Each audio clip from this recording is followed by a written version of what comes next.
chat. Chicka, chat. What's up, chat? What's going on? Ladies and gentlemen, what are we doing today? Doing a little streamerton.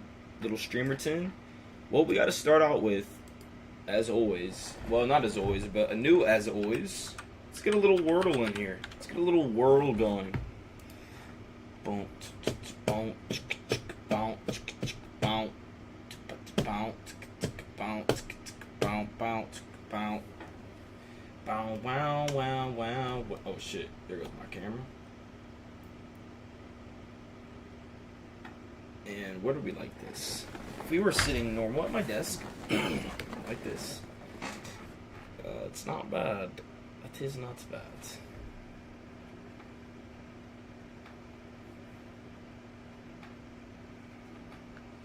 Dun, dun, dun.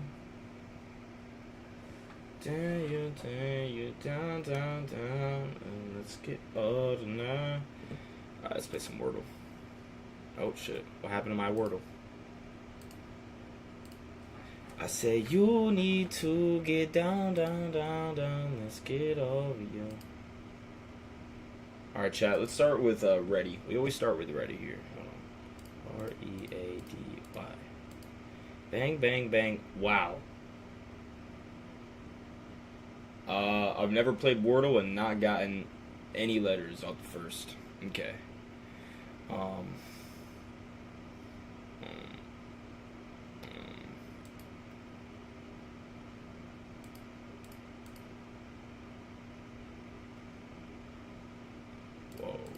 What's even a word? The igloo? Wow. So one vowel and an L. So we know two letters. So,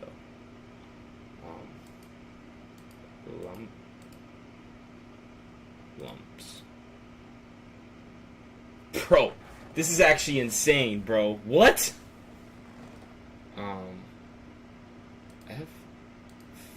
Full on. Flunk. Oh, wow. What am I missing?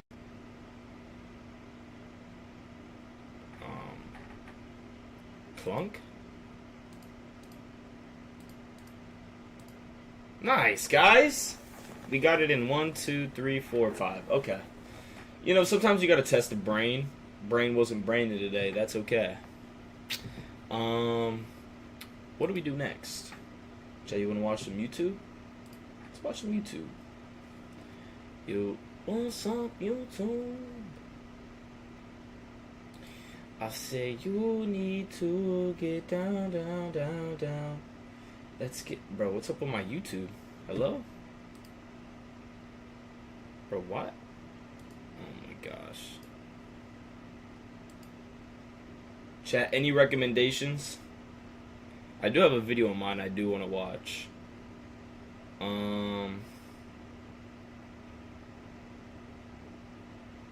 me just take a quick gander. Let me take a quick little gander.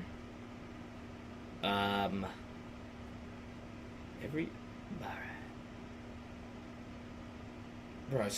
I was scrolling YouTube earlier. I was like, oh, this would be perfect, but I can't remember. That's okay. Let's go to Patrick CC. Why, or 50 Cent was right about Floyd Mayweather. Let's check it out. The walls are caving in on Floyd Mayweather, and he can no longer do the one thing he has always done to solve his problems: fight. Wait.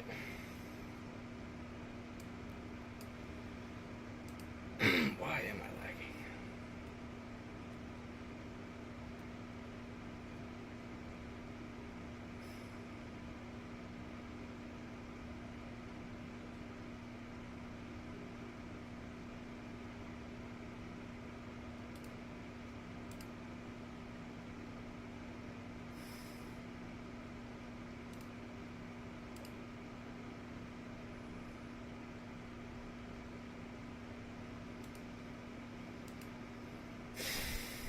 Bro, why am I lagging so bad? Is something updating right now?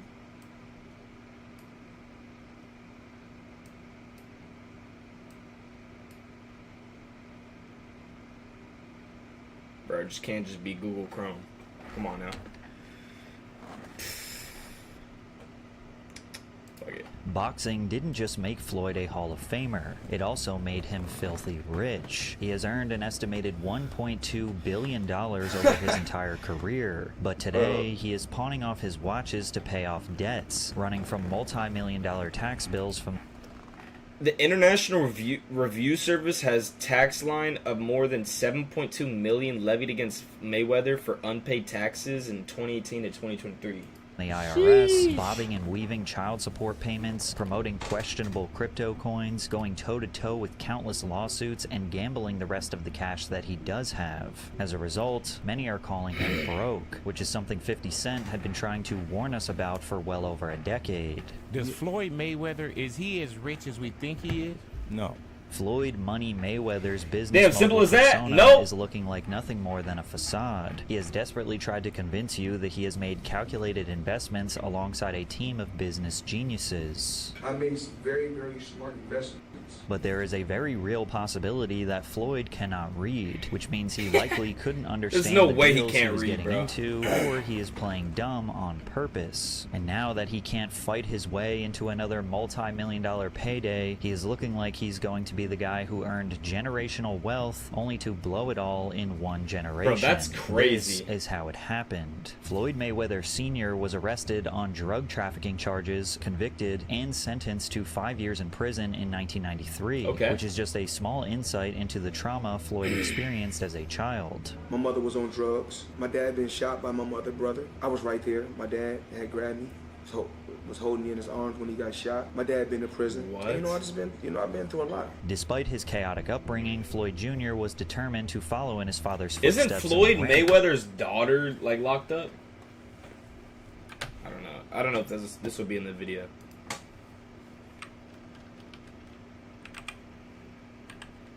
Fuck.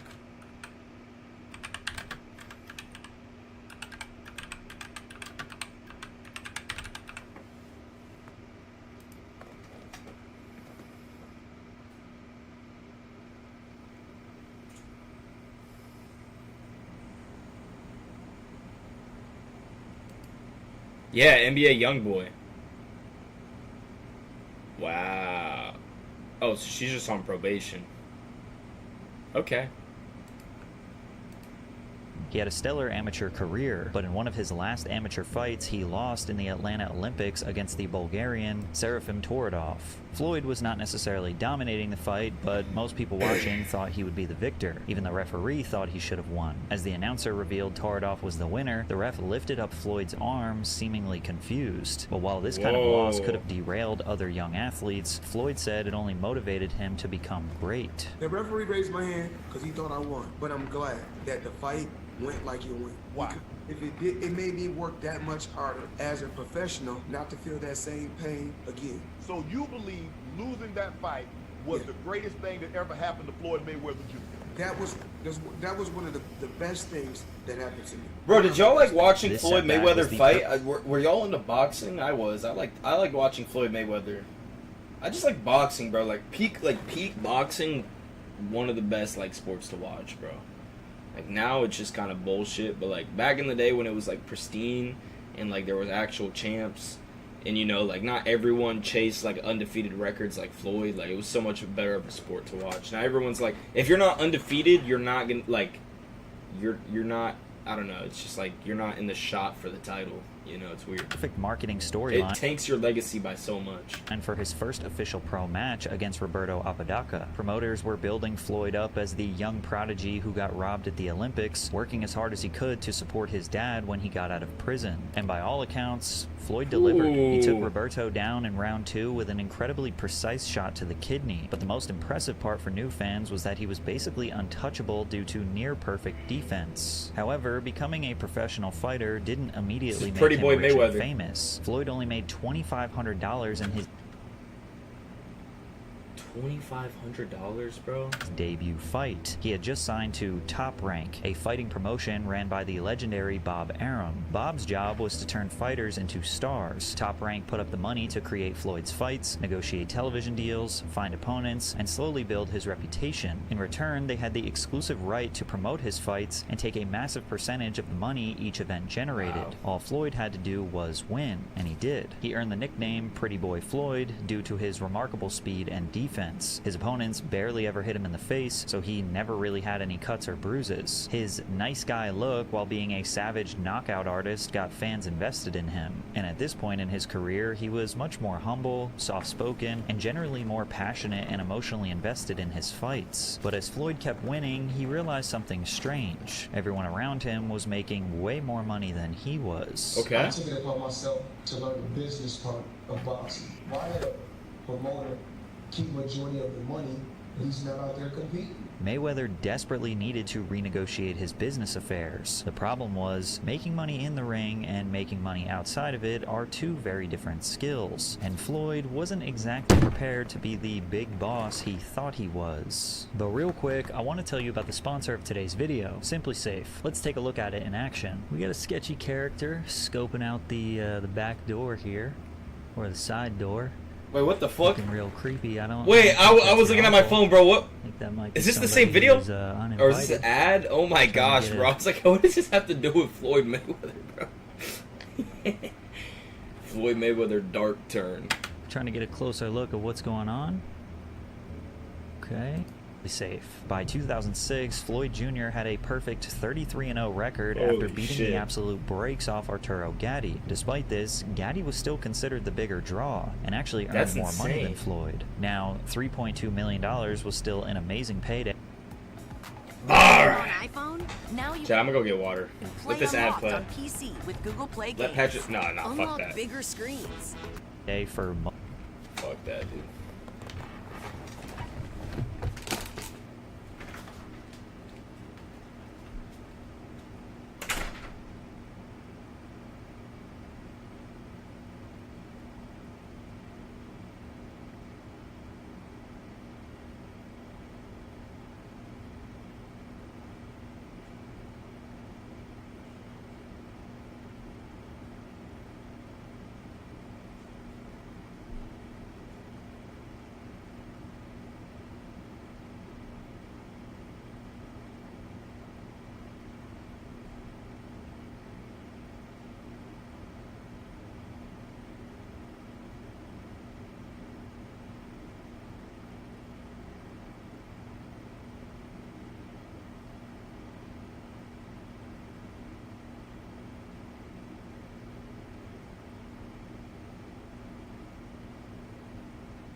Sorry, Chat, I'm back.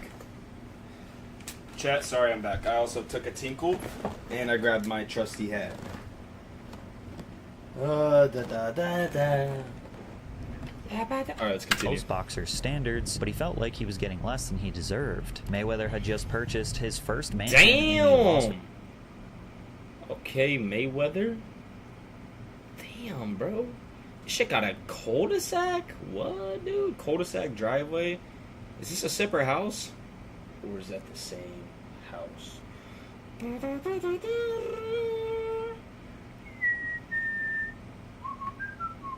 Side garage? Vegas Mountain Trails neighborhood for $3 million and needed to bring in multiple $3 mil? millions to sustain the life. $3 mil for that house? Oh, damn, bro.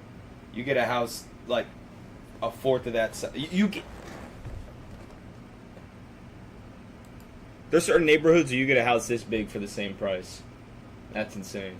In the Las Vegas Mountain Trails neighborhood for $3 million and needed to bring in multiple millions to sustain the lifestyle he wanted. Him and Bob Arum started disagreeing on Floyd's payouts, also referred to in boxing as the purse. Floyd felt that it was his work in the ring that got him the sold-out arenas, whereas Bob felt that the financial risk he took on Floyd for the past 10 years, building him up from a nobody to a superstar, is what gave him the authority to choose what Floyd should get paid. This is exactly the same type of situation when an artist is 4 albums deep into their recording contract and all of a sudden they say the label is evil and that they're taking too large of a percentage and that they should be allowed to be independent now. But when Chad, the I forgot my label was water. spending Sorry.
Wata, yeah.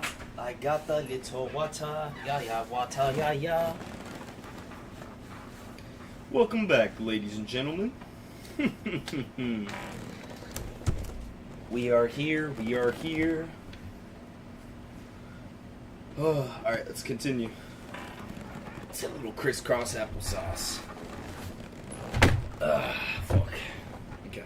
millions of dollars promoting this artist when nobody knew them, everything was fine. Floyd was able to slowly get larger purses, receiving $4.3 million against Sharmba Mitchell, then $5 million against Zab Judah, but the breaking point came when Bob wanted Floyd to fight Antonio Margarito. Floyd demanded an $8 million purse, but Bob refused. He didn't believe the fight could generate enough money to justify paying Floyd that much. Betting on himself, Floyd paid roughly $750,000 to buy himself out of his contract with Top Rank. He walked away from the man who built his career and started his own company called Mayweather Promotions. I think the best move that I ever made was leaving Top Rank. You know, I was making, 7 figures with them, but once I left them, I made 8 figures. That was the best move I ever made in my whole career, was becoming my own boss. It was the biggest gamble of his life. Instead of relying Valid, on somebody bro. else, Valid. Floyd would now be 100% responsible for negotiating He's wearing all like of a his Pokemon business hat. affairs. But this appeared to pay off almost immediately. His very next fight against Carlos Baldemir earned him the exact $8 million purse he had been asking Bob Arum for. To Floyd, it looked like he had just proven everyone wrong, and he followed that up by stepping up to the biggest challenge of his life, fighting the legendary Oscar de la Hoya. Oscar was universally loved, called the Golden Boy with his nice guy personality.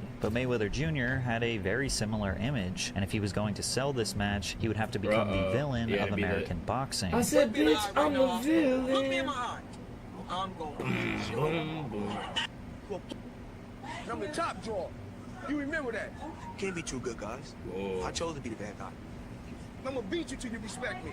Whoa. I'm gonna beat you. I'm gonna make you call me pretty. I'm gonna beat you like that. Still gonna be the Whoa. Making a toast to me kicking Oscar. Whoa. Here we are in the biggest fight of our lives, and you have the pound-for-pound champion of the world acting like out of his mind. He couldn't control himself. I'm gonna make it a rough and tough fight come May 5th. I'm gonna make it a rough and tough. I'm so scared. Hi, my name Oscar De La Hoya. I'm gonna do this. You ain't gonna do shit. HBO's 24/7 gave fans a closer look at Mayweather's personality. One boxing journalist wrote, "He was loud, he was obnoxious, he was arrogant, and he had no problem painting himself as the villain. He read the landscape and figured he could make money as the bad guy. True. If everyone Smart. wouldn't pay to see him win, maybe he It's could get smart. some people to pay to see him win and others to pay in hopes that he would get his big mouth shut for once." Floyd's promotional efforts paid off big time, achieving 2.4 million pay-per-view buys, making it the highest Holy grossing shit. non-heavyweight pay-per-view event ever. Mayweather walked up to the ring wearing a sombrero and a bedazzled Mexican flag to taunt Mexican fans rooting for De La Hoya. But when they entered the ring, it was clear that Mayweather was going to have to pull out every defensive tool he had in his arsenal. De La Hoya had a deadly Should we watch focus, that fight? and all of Floyd's mental tricks seemed to be meaningless as he continued to find himself backed into a corner. It was the toughest match that either of them had ever fought, and Floyd barely came out on top with a technical victory. Mayweather ended up winning by split decision, securing him the WBC welterweight championship title and keeping his perfect unbeaten record. Floyd Mayweather Jr. had officially reached the top of the mountain in boxing, and this fight earned him a staggering $25 million. He had nothing left to prove, and at the end of the fight, he announced his retirement from the sport. Wow, This in was the official 2007? end of Pretty Boy Floyd and the beginning shit. of Floyd Money Mayweather, touting himself as a CEO and business tycoon. Well, it turns out that Floyd's retirement was just a way to avoid him fighting Oscar De La Hoya again. Oscar put a rematch clause in their contract, meaning Floyd legally had to run it back. But Floyd Wow. officially retired for 1 year and 1 day so he could fight someone else. Wow. Probably his one and only genius business move. In his next bout, Floyd knocked out Ricky Hatton in the 10th round in a match that earned him another $25 million. He was now in a position where he felt completely dominant over all his potential opponents, and now his only motivation to fight was based on how much money he could extract from the deal. Because I gave the sport my whole life. So I really don't, as of right now, I'm really bored with the sport of boxing. With the De La Hoya fight, I really didn't want to come back to the sport. But then I told you, if I do business with Oscar and they give me a price that I can't resist, he gonna get me back in there. And they gave me a price I couldn't resist, so I had to get in there. Trainer Roger Mayweather thinks it will be hard to walk away from another huge payday. Bill Gates still making computers, don't he? So you know what that means. Right? If a man can make that kind of money in one night, where else you gonna get it? Instead of fighting, Money Mayweather was now flaunting stacks of That's a cash good and analogy, purchasing bro. luxury cars. 1, 2, 3, 4, 5, 6, 7, 8, 9, 10. It's $1 million right there. It's evident Floyd knew how to count, but didn't really know how to save for the IRS. Mayweather paid $15.5 Holy million shit. in taxes for 2001 How do you and spend that 2003 much? through 2007, only after the IRS filed liens against him. And What does that coughing up mean? that amount Liens? of cash is not easy, even for someone like Floyd, which is why some suspected he might only be coming back to boxing for a payday. You're a man of many things, but you're a master of nothing. I seem to be occupying my job, though. As you often say, you're just a guy with a job. I have a job, though. So who would you fight next? And guess what? Your job don't pay like my job. Well, it depends. Your job don't pay like my job. That brings me to another point. Why are you coming back? I can make $200 million in 18 months. Because I want to. Because I want to come back and steal some more money. Is that okay with you? It's fine. Okay, I enjoy watching your fights. Okay. Who might be next? It doesn't matter. All right, how about Manny Pacquiao? If he wanted, he can get it. Mayweather's next bout was against Juan Manuel Marquez, and the IRS sent Nevada boxing regulators a levy notice in 2009 ordering that $5.6 million in unpaid taxes will be deducted from Mayweather's $10 million purse, to which Mayweather agreed to. But this was nowhere near the end of his Half tax his troubles. payday, bro. The IRS had Floyd Mayweather Jr. on the hook for $7.2 million in taxes from 2010, according to tax records that show a lien as unresolved for the year he fought Bro, how Shane is he not Mosley. paying In that taxes? fight from 2010, Floyd won a staggering $40 million. It was these kinds of paydays that allowed Floyd to keep flaunting larger and larger stacks of cash and wearing expensive watches, all while his debts to the government were constantly creeping up behind him. Yeah, bro, how are you not However, paying these Mayweather's debts tax off? attorney Jeffrey That's the Morse bro, told the Associated.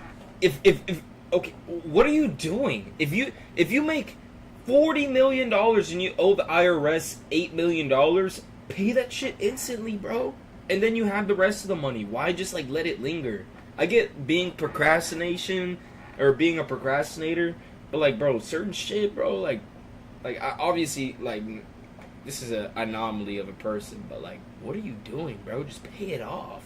You don't gotta worry about it. I don't even know how like taxes work when you get into that, like, to that money bracket. That's insane. Associated Press that the 2010 lien was no longer valid. There is no tax obligation outstanding for the 2010 tax year, Morse wrote, even though county court records still showed the matter as unresolved. Morse later told FightHype.com that Floyd's a savvy investor, and if he's investing money and getting a rate of return that far exceeds what he has to pay the IRS in interest, then any smart business person is going to take advantage of that deferral. Basically, they're trying to suggest that since the IRS charges a 7% interest rate on money owed, that Floyd was investing his money into things that were getting him more than a 7% return to essentially profit off not paying his taxes, and then just simply waiting until they essentially bang down his door to get the money from him. And although there are much better ways to increase business expenses and take some calculated losses to offset tax liabilities, it's not impossible that this is his strategy, but Floyd has never remotely given any insight to convince anyone that he is a savvy businessman. He defaults to just saying he makes investments. I made some very, very smart investments. What have you been doing since you've been retiring other than hanging out with your kids? Are you doing any work outside your foundation? What the hell? Just smart investments. Very, very smart investments. But when you look at Floyd's very public spending habits into luxury cars, overpriced jewelry, private flights, it's hard to tell if avoiding taxes was a calculated investment strategy or simply someone who didn't want to write. How much money do you have to have, bro? Hold on. Well, if avoiding taxes was a your foundation? Just smart investments. Very, very smart investments. But when you look at Floyd's very public spending habits into luxury cars, overpriced jewelry, private flight. Bro, how much money you have to have, bro? If I had an insane amount of money, and I asked my homeboys to take a photo of me like this, bro, it don't matter how much money I had, bro, they would clown me, bro. What is this, bro? Hey, yo, take a photo of me real quick. He put the skinny jeans. Yo. Oh my gosh, bro, I'm dead. It's hard to tell if avoiding taxes was a calculated investment strategy or simply someone who didn't want to write a very large check to the IRS. However, none of us would have really known about... Come on, bro. Come on, bro. Yo. Look at the camera at least, bro. Stop trying to be nonchalant, dude. What is this? What is this, bro? What happened to my water bottle? Oh my god.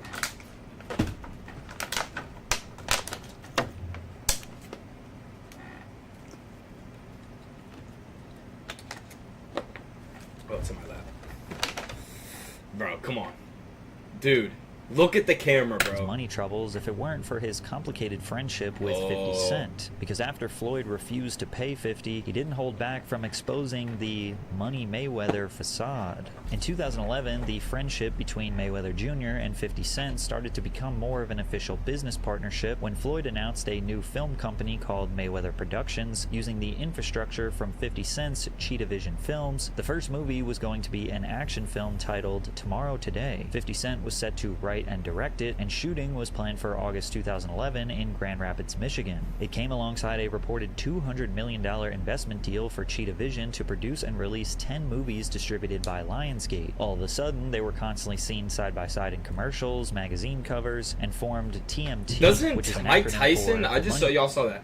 I thought Mike Tyson didn't like Floyd Mayweather. Team. It seems like a fair assumption that 50 Cent had access to the entertainment industry, which Floyd presumably wanted to make money in, and then Floyd had access to the boxing industry that 50 Cent presumably wanted to invest in. Floyd said, "As far as boxing, I think 50 is going to be involved with the promotion side. We might even have him fight on pay-per-view one time. We don't know what the future holds, but he is getting involved with boxing." Unfortunately, when Floyd was getting in trouble with the law, their partnership started to crumble. You see, Floyd had a bit of a history of violence outside of the ring. He was convicted in 2002 of misdemeanor battery stemming from a fight with 2 women at a Las Vegas nightclub. What? He received a suspended 1-year jail sentence and was ordered to undergo impulse control counseling. He was fined in Grand Rapids in February 2005 and ordered to perform community service after pleading no contest to misdemeanor assault and battery for a bar fight. Okay. He was acquitted by a Nevada jury in July What does 2005 that mean? after being accused of hitting and kicking his ex-girlfriend Josie Harris during an argument What outside the a Las Vegas fuck? nightclub. And a boxer having a short fuse is no surprise to most. I mean, how could we forget his legendary crash out against 80-year-old Larry Merchant? You were aggressive and trying and taking advantage of what You know what I'm saw gonna do? Because you don't ever give me a face shake. You know that? So I'm gonna go and let you talk to Victor Ortiz, all right? I'm through. They put somebody else up and give me an interview. What are you talking about? What are you talking heard him. about? You never give me a fair shake.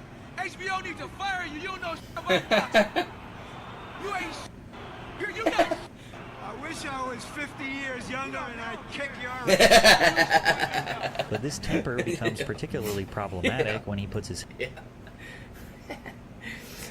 Bro, oh my gosh. It's actually funny. I just watched this like the new Larry David show, and he has like a bit about that where he keeps telling people, if I was 50 years younger, I'd kick your ass. He's like, when I was 50 years younger, I was not a fighter. I would get my ass kicked. It's just fun to say.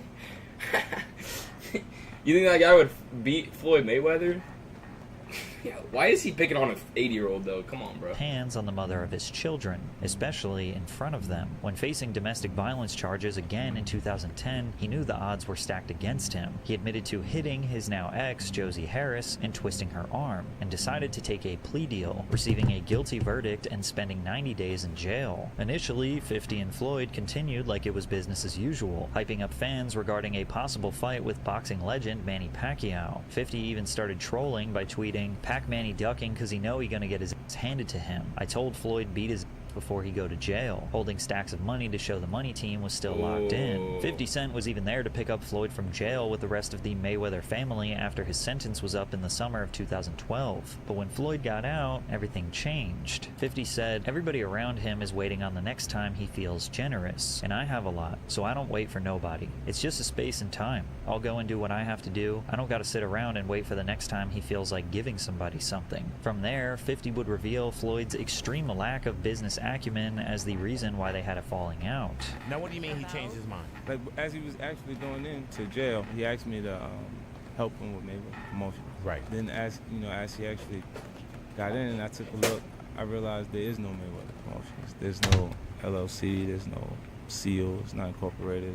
It's just a name. Yeah, that comes out people's mouth. Technically, Floyd is a Golden Boy fighter. Fights on every Golden Boy card. They do all the. What is Golden Boy? Like the negotiations and the imprint, the paperwork. They built the whole show. When he says helping with Mayweather promotions and it's not there, I go, okay, I know what he means. He wants me to get it together. Put it together for him. So I do TNT promotions. I get it all the way together. Sign the actual fighters. I brought him over while Floyd was. Still incarcerated. When he comes home, there's the Let's Get Floyd Back in Pocket campaign that goes on, where it's $300,000 chains getting bought and buying a new Lamborghini and all these new things, and then and I'm sitting there going, "Yo, when you gonna give me the money?" Because you're already invested. Right, like when you gonna give me your half of the money back. But I ain't trying to press him because he just got out of jail. Now either 50. Imagine being able to build an app with your name on it, just by thinking about it. Meet Base 44, a complete AI creation platform.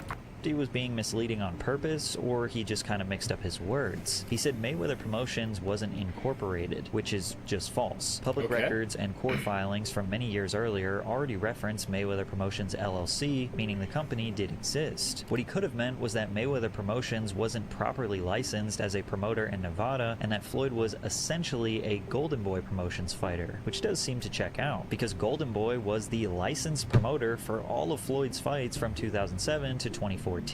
Mayweather Promotions was listed as the co-promoter. Now, I think it's a safe assumption that Golden Boy was the company that was working with the Athletic Commission, securing the venue, arranging insurance, coordinating production, negotiating television and pay-per-view distribution, handling sponsorships, overseeing ticket sales, and making sure that the event actually happened. Floyd, on the other hand, most likely was just a fighter, just like he had always been his entire career. And sure, he is technically independent and negotiating his pay on his own behalf, but the Mayweather Promotions being on the flyer makes it look like he was running this boxing empire. And that context matters when we talk about the formation of the Money Team, which was supposed to be a joint venture boxing promotion between 50 and Floyd. It is true that while Floyd was locked up, the Money Team had not been legally incorporated, and 50 Cent went through the process of setting up the legal entity. 50 even went further and started signing fighters to the promotion and wanted to start the process of setting up fights. But then Floyd wouldn't put up his half of the money that was invested, and then went on to tell 50 that he basically never asked him to do this joint venture in the first place. When is he gonna say he wants to, to give me the other half?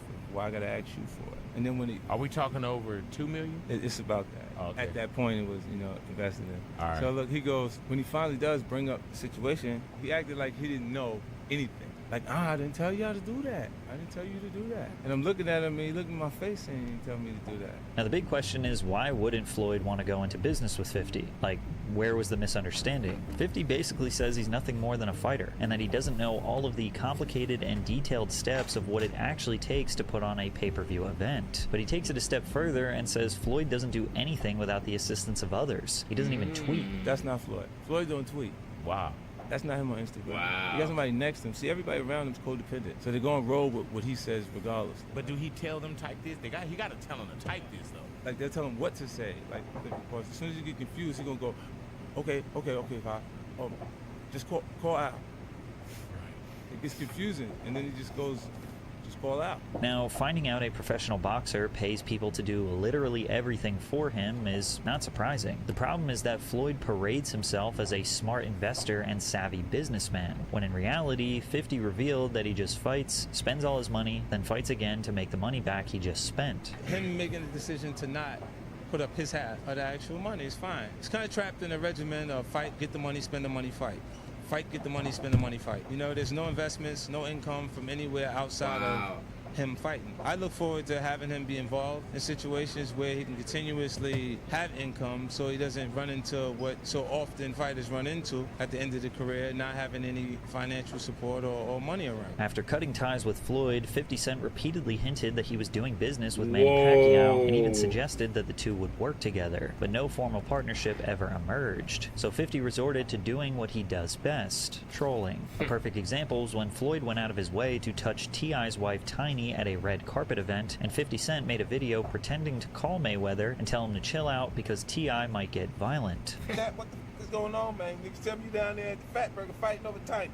Now that's T.I., man. You gonna cause these niggas to buy more guns in Atlanta. Floyd responded to 50 in an interview where he said, "God has blessed me with an unbelievable talent, with fast feet, fast hands, unbelievable defense, and a very, very sharp mind. So I'm thankful for that. Of course, hip-hop artists, they come and go. They come and go, but I'm still here." A lot of these rap artists rap about certain things, but I really live it. Like, every home that I have is paid for. Every car that I have is paid for. And I am a $100 million man.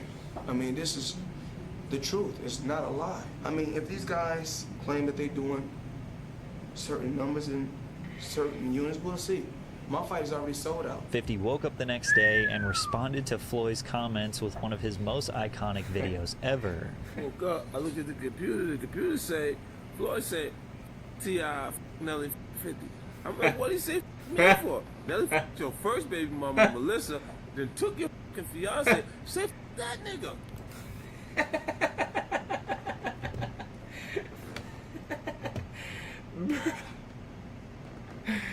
Bro, oh my gosh, bro. You know how long I've seen these, and for the longest I didn't know this was about Floyd. Bro, this photo is crazy, bro. The internet exploded, and Fifth wanted to keep the laughs coming. So in honor of the ALS Ice Bucket Challenge trend, he decided to challenge Floyd. This is a special ASLELS challenge for you, Floyd. If you can read one full page of a Harry Potter book, nigga, I'll give $750,000 to whatever charitable organization you want to. The bucket of ice.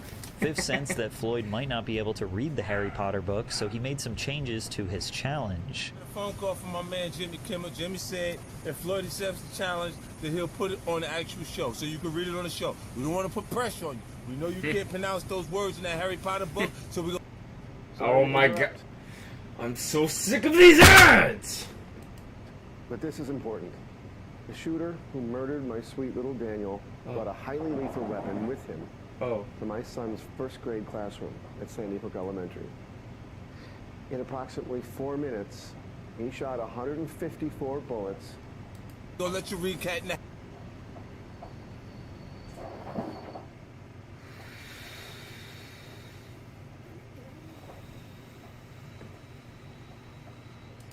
Sadly, Floyd never accepted the challenge. He only responded with a picture of some multi-million-dollar checks saying, "Read this $72 million."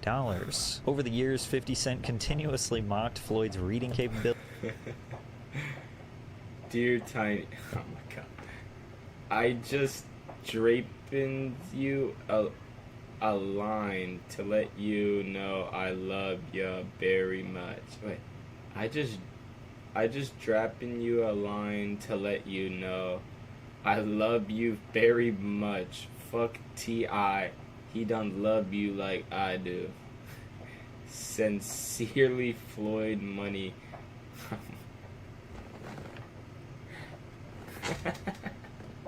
Yeah, that's crazy. And intellect, writing out hilarious messages pretending to be Floyd, and 50's trolling was so devastating that to this day people still make fun of Floyd for allegedly not being able to read. And while the insight that 50 gave us into Floyd's life and lack of business intellect is technically just hearsay, considering how bad Mayweather's finances are today, it seemed like 50 Cent was right all along. Floyd did another big money fight, securing a $32 million purse for a rematch against Marcos Maidana. And around this time, Instagram was reaching mainstream popularity, which was perfect for Floyd to constantly flex his wealth. He'd post videos of himself working out while his paid entourage wanders around his gym and scrolls on their phones. He'd post poor quality videos of him panning over watches that had enough diamonds and gems to buy a small suburban neighborhood. He'd show off his massive luxury car collection of customized Ferraris, Bugattis, and Lamborghinis. And bro, oh my gosh, bro, like, what are you doing? Oh, my contact. Oh, my contact.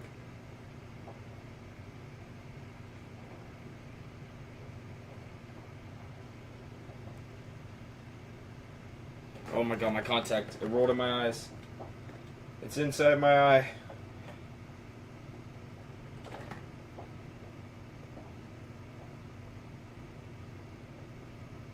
Chat, I gotta go fix this. 14.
Chat, sorry.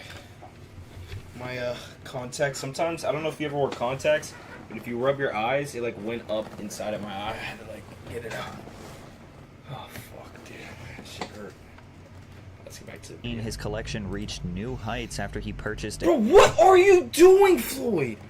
What are these photos? What is this? I get it, but like, bro.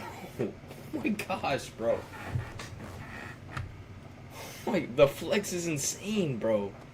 Who's taking these photos, bro? An over $50 million Gulfstream G650 nicknamed Air Mayweather, fully customized and branded with the Money Team logo. And leading up to his next super fight with Manny Pacquiao in 2015, he was eager to show off his custom-built Las Vegas home that he nicknamed the Big Boy Mansion for approximately $10 million. Floyd got Stephen A. Smith from ESPN to do an MTV Cribs-style tour to portray himself as one of America's greatest entrepreneurs. A little bit over 20,000 square feet. 3 or 4 levels. Money Mayweather, seems appropriate that you would be living in Vegas. My mentality is always about, working smarter, not harder. Floyd's tour of his Big Boy Mansion didn't really seem off the cuff or natural. It looked very rehearsed, like he almost practiced everything that he said in this interview, especially at the end when he showed this wood chopping station outside of his house. Have to go back to where it all started from. Chopping wood. Yeah, chopping wood. It's a method to how you chop. It's like. The hype surrounding his match with Manny Pacquiao was somehow bigger than De La Hoya. With 57 wins, 5 losses, 2 draws, and 38 knockouts, Manny was a legendary matchup. However, Floyd was concerned that beating Manny, who had recently suffered from injuries and was way past his prime, wouldn't really benefit his legacy. I'm in a no-win situation, no matter what happens. If I beat Manny Pacquiao, you know what they're gonna say? You supposed to be you Floyd Mayweather. You the bigger man. And then if I outbox him, they're gonna say it was a boring fight. And honestly, Floyd's not wrong here, because the truth is, he should have fought Pacquiao about 7 years earlier. Ultimately, Floyd did come out with a victory and secured another massive win, keeping his perfect 48-0 record.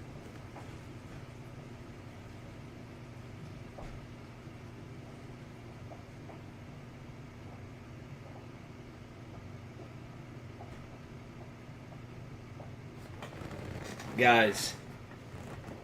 Holy shit, I was shocked. Oh my gosh, bro. I just DM'd a girl. I was like, oh, I want you. She said, well, try something. I don't know what to do, bro. Chad, I'm scared. Oh my gosh, bro. Too much pressure. I gotta think, bro. I gotta think. Let me keep watching this video, bro. What would Floyd Mayweather do?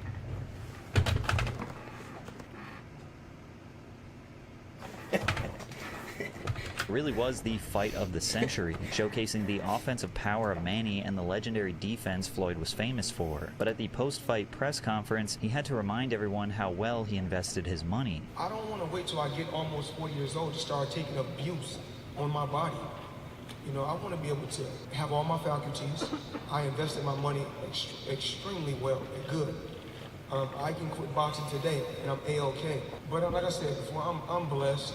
And Manny's blessed, and he's one hell of a fighter. The revenue generated from this fight clearly made it worth the wait, as Mayweather Jr.'s purse was an astounding $180 million, walking away with around a total of $250 million. At this point, Floyd had already earned over $420 million from his boxing career. However, 2015 became one of his biggest financial years yet, with Mayweather earning about $300 million and landing at the #1 on Forbes' world's highest paid athletes list. And yet, even with all of that money, he still wasn't paying his debts. The Jewelers Inc. filed a lawsuit against Mayweather Jr. as he reportedly bought a $3 million necklace in September of 2015 made up of 72 3-carat round-cut diamonds. The jeweler claimed he paid $1 million up front and later made 6 additional $100,000 payments, but stopped paying after May of 2016, leaving a $1.4 million balance. So he was either intentionally ripping off jewelers or he couldn't afford it. But considering Floyd bought a second, smaller plane for his entourage to follow him wherever he went, it's likely that he had the money, he just didn't want to pay up. But it wasn't just jewelers. The IRS was missing some payments as well. ESPN reported that a federal tax lien showed Floyd.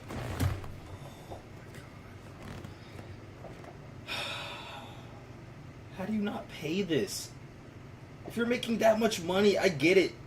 But how do you not pay this first, Floyd bro? owed the IRS $22.2 million in taxes from 2015. Even more suspicious, Mayweather tried to get the IRS to let him pay over time. And when that did not work, he went to the U.S. tax court asking for more time. He argued that he had substantial assets, but those assets were not available as cash. In other words, he may have had mansions, cars, watches, investments, and other valuable property, but not enough liquid cash available at that moment to be able to pay the bill. The Guardian Guardian reported that Mayweather's petition said he had a major liquidity event coming in to pay the bills, meaning he was going to use the upcoming fight with Conor McGregor to pay his taxes. And this cycle of using big fights to pay his bills is exactly what 50 Cent accused him of doing years ago. Started from the bottom, now I'm here. You're 40 years of age.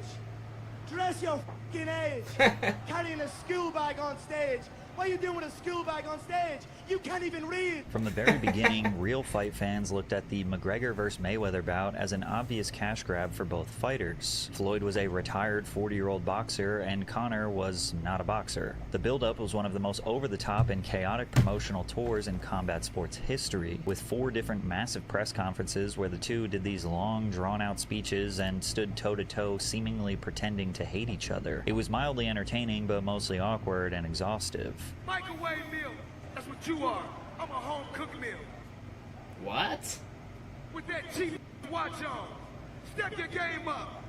1.4 million. Conor had absolutely no chance in the long run and was defeated via TKO in the 10th round. This was the second highest selling pay-per-view in history with 4.3 million buys, generating over $600 million in revenue. The Nevada State Athletic Commission announced that Mayweather reportedly earned around $300 million in total from the fight. This was Floyd Mayweather's last professional bout, and without a guaranteed multi-$100 million payday in his future, he would need to control his spending or find other ways to make money. But as we know, Floyd always has some big investments he is working on. My real estate portfolio is amazing, but of course I have a strip club. Everybody like, well, why did you get involved with a strip club? You know, even though I still got millions coming in from my real estate in the strip club, I looked at it like this. I said, a nightclub, okay, you got alcohol, you got music, but you got to keep switch club around, spending money, whereas would never go out of style. However, one of these investments turned out to be legitimate fraud. Floyd jumped headfirst into the cryptocurrency craze. He promoted an initial coin offering called Centra Tech, posting on social media, "Centra's ICO starts in a few hours. Get yours before they sell out. I got mine." A few months later, the SEC alleged that Centra's founders had fabricated business relationships with major financial companies like Visa and MasterCard in order to raise millions from investors. The founders were eventually charged with fraud. Now, to be fair to Floyd, he wasn't accused of helping create the scheme, and during the ICO boom, countless celebrities and influencers were endorsing crypto projects that later collapsed. But again, if you're branding yourself as a financial genius and one of the smartest businessmen in sports, you'd expect a little more due diligence before attaching your name to an investment company asking the public for millions of dollars. He still did have to pay $100,000 in SEC fines for promoting the scam, but that's nothing for the champ, who paid $18 million for a Jacob & Co. watch containing 260 carats of emerald-cut diamonds. Because it goes up in value. It appreciates, not depreciates. But his crypto schemes weren't over just yet, and this time, he was straight up laughing in our faces. The most unpredictable and insane news was announced at the end of 2020. Floyd Mayweather Jr. would be fighting YouTuber Logan Paul in a boxing exhibition. Bro, this is so insane. Off the bro, like Floyd Mayweather fighting Logan Paul, that's so stupid, bro. Success his brother Jake Paul put in to make YouTuber boxing a globally recognized spectacle, Logan somehow struck a deal with one of the all-time greats, but it was heavily in Floyd's favor. Floyd reportedly secured a $10 million guarantee plus 50% of the pay-per-view upside. He also made another $30 million in endorsements, which included Ethereum Max or EMAX. This coin has absolutely no utility, but was promoted by Floyd and even Kim Kardashian during the summer of 2021. Mayweather Jr. sported the EMAX logo on his clothing leading up to and during the event. He even tried to say that it would be bigger than Bitcoin at the 2021 Bitcoin conference. Wasn't Ethereum big? Relentlessly by the crowd. I believe that it's going to be, you know, another cryptocurrency that's going to be just as large as Bitcoin someday. It's okay. That's no different from Uber and Lyft. Unsurprisingly, the coin that Mayweather was promoting went to zero almost immediately after it launched, and today, you can't even buy it. Later, Floyd was named in a class action lawsuit alleging that celebrity endorsements helped promote the Ethereum Max cryptocurrency in what investors described as a pump and dump scheme. And luckily, by the skin of his teeth, Floyd was not found liable for fraud. And while he didn't admit to intentionally misleading his followers to make some easy money with a crypto pump and dump, he did quite literally admit that the fight with Logan was a heist, aka aka stealing money out of anyone's pockets who thought this was a fair fight. And then when I see it's a chance for me to do a heist, a quick heist, I'm gonna let y'all know this. Y'all can say what y'all want to say. At the end of the day, I'm the smart one. Logan claims that Floyd still owes him money to this day. You mean Floyd Mayweather? No, I didn't make as much money as you'd think fighting Did Floyd. you get paid from that?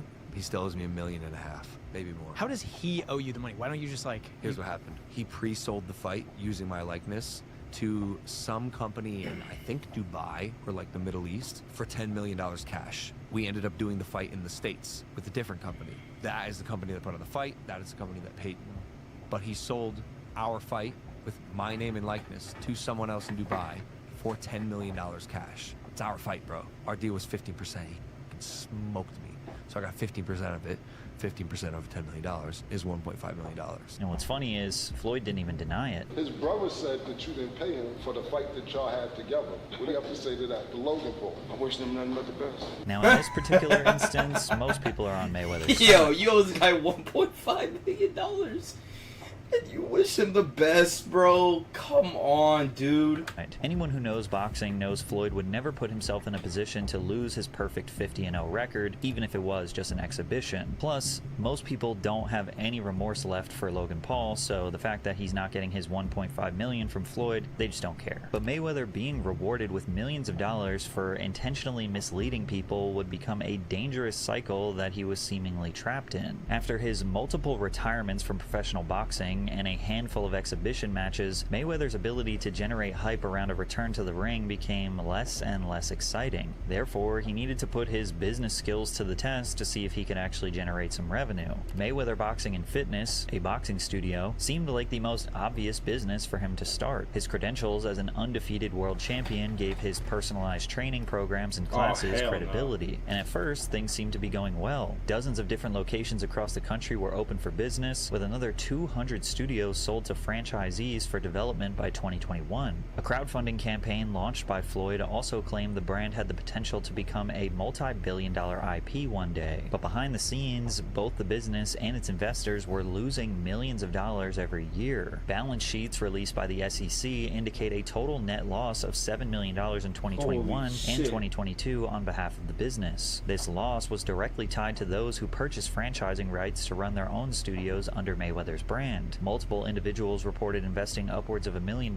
into their franchises, ultimately seeing very little returns and closing down their locations. Of the 70 franchises open for business in 2023, only 26 remained operational by 2025. Meanwhile, Mayweather himself was pocketing $3 million in royalties. A lawsuit was filed on behalf of multiple disgruntled franchisees, alleging that the former athlete had intentionally misled them in their investment. Mayweather's lawyers claimed that he had little to no involvement in the management, operations, or strategic oversight of the business. They also imply that these individuals had exploited his name, image, and likeness for financial gain. This is ironic and borderline insane, considering that his gym, his franchise, that he got them to buy in the first place, was named after him. So of course they're using his name and likeness. Things only got worse when one location's employees staged a protest in response to not getting paid. Rather than reconciling the issue for those affected, Floyd was out buying a $200,000 watch with a bad check the very same day. Wow. But of course, he claimed he didn't know it was a bad check and they had no intentions to defraud the jeweler. Floyd will often boast about his billion-dollar real estate portfolio, which allegedly includes 9 skyscrapers located in New York City. Actually, what I own right now is 9 skyscrapers. While this claim has never been fully debunked, it also hasn't been substantially verified. What? In fact, all signs point to this being a massive exaggeration. Floyd has publicly tied himself to the One Vanderbilt, implying in 2018 that he was directly responsible for the building's construction. In reality, the building is owned in a joint venture between multiple ownership groups. It appears that Floyd may own shares of one of the companies involved in the deal, but he certainly does not possess 100% ownership, which makes you wonder, is he blatantly lying and over-exaggerating, or does he genuinely believe that he owns these buildings? He also claimed that he owns 62 apartment buildings in Upper Manhattan. Floyd directly stated that he possesses 100% ownership with no partners when announcing the acquisition, putting up $402 million of his own money through his investment firm, Vada Properties. However, weeks after the announcement, official ownership had never been transferred to Floyd. When this was revealed in an article published by Business Insider, Floyd Mayweather filed a $100 million defamation lawsuit against the establishment. Floyd likely hoped that this would pressure Business Insider into retracting their article, but they never did. And then the lawsuit was dismissed with prejudice shortly after. Meanwhile, Floyd continued to give more and more reasons to doubt his standing as a successful entrepreneur. Business Insider revealed in a subsequent article that Mayweather was taking out multi-million-dollar loans while defaulting on crucial payments for his many investments. Homes he owned were being seized due to unpaid property taxes, and lawsuits were filed after he skipped out on paying his private jet's fuel bills. The article also revealed that the courts had ordered Mayweather to pay out $2.4 million after skipping out on a public appearance he had already collected payment for. As if that wasn't bad enough, he had delayed paying the settlement, and compounding interest sent the total fee to over $3 million. The empire of lies and bad business deals Floyd created was crumbling around him, and to make matters worse, the one man he could go to for anything financial or business related was about to become his #1 enemy. Jonah Reschnitz is Floyd's former financial advisor, and he once said, "I trust Jonah, not just 10%, 20%, 100%. Only a year after expressing this sentiment, Jonah became the scapegoat and defendant in a $175 million lawsuit filed by Floyd himself. The suit alleges that Jonah had misled and lied about business deals he was supposedly invested in.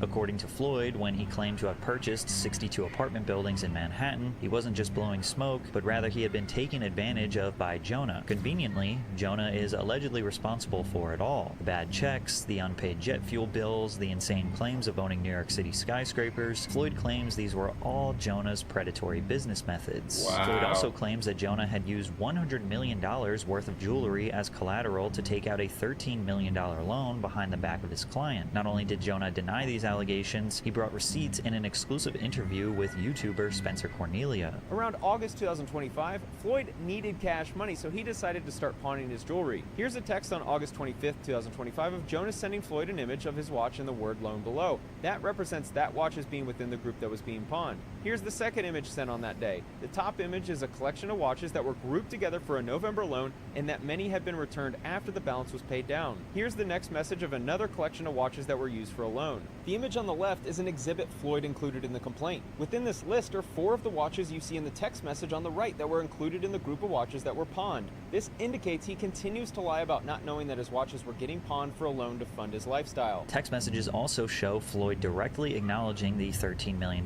loan, with the majority of the balance set to be paid by pawning off watches he used as collateral. Now, there's nothing wrong with Floyd figuring out a way to get some cash off his insane watch collection. The problem is it hurts his perception as a business mastermind. In the eyes of the public, it makes him look desperate for money, and it also makes it seem like he doesn't even follow his own basic advice. If you make $100,000, you have to put $50,000 up. If you make $100 million, you have to put $50 million up. You have to save money for a rainy day. Mayweather alleges that Jonah caused him to sell his Gulfstream jet to an unknown buyer for an unknown amount. He also claims that Jonah diverted $15 million in funds related to an investment in SL Green. Now, it is totally possible that Jonah is guilty of these accusations. Mayweather could easily have someone on his team executing shady business deals or straight up stealing from him. But while Mayweather is trying to get $175 million from Jonah, another company he allegedly defrauded is suing him for double that amount. In 2025, a promotion company called CSI Sports sued him. The lawsuit claims they agreed to pay Mayweather $14 million to fight Mike Tyson, including a $2 million advance. They also alleged to get the exclusive rights to the fight after Mike Tyson, which would be with Manny Pacquiao. More geriatric boxing cash grabs. CSI claims Mayweather entered into an agreement in December with another company, Ever Wonder, for $24.75 million, including a $2.75 million advance and the potential for a $3.75 million bonus. Once again, another business deal where Mayweather gets some cash up front, but then there's disputes over who owns what rights, who is owed money, and what promises were actually made. This paints the picture of a businessman who repeatedly operates in legal gray areas that almost always end up in court. But now his debts are higher than ever. He is still facing felony charges for writing the bad. Holy shit, bro. fake checks. He was ordered to pay $1 million back in child support payments, and he also has a $7.2 million IRS lien against him for unpaid taxes. And all of this has resulted in Floyd seemingly scrambling for money wherever he can. While many media outlets are quick to call him broke, I think that's a bit of an oversimplification. It appears that Floyd has engaged in too many unethical business practices or straight up pissed off way too many people, and they just aren't putting up with it anymore, which is why he's trapped in like a million lawsuits right now. We have a strong reason to believe, considering his tax attorney literally admitted to it, that he just stalls on paying off debts for as long as possible. But nobody feels bad for the IRS, and it's not much of a blow to his reputation. However, who's to say that Floyd doesn't apply this same exact strategy to jewelers, franchise owners, opposing boxers, boxing promoters, business partners? Well, because intentionally misleading people or not paying people... Bro, that's actually fucking insane, bro. Like, that's like, bro, watching Floyd Mayweather, you would never think someone like that goes broke. I mean, obviously they're saying he's not broke, but come on, dude. How do you owe that much money and you're getting sued like hundreds of millions of dollars, bro? That's insane. Guys, do you think that, you know, that he was getting taken advantage of? Do you think that 50 was right? Do you think that the other guy is right? And do you think that he's broke? Let me know down in the comments below. Thank you very much for watching, and peace. Alright, that was just for the little YouTube. Let's play a game of Deadlock. Deadlock. Poppin' lock. Yeah. Poppin' lock. Yeah.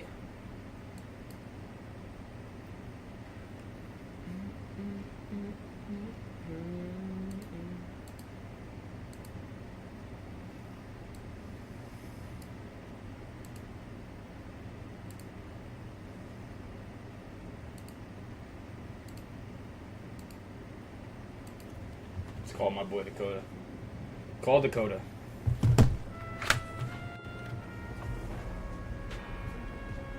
Text Dakota. Yo, buddy. I'm on. Let me know if you're still down to hop on. Yes.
What's that even do? Wait, what?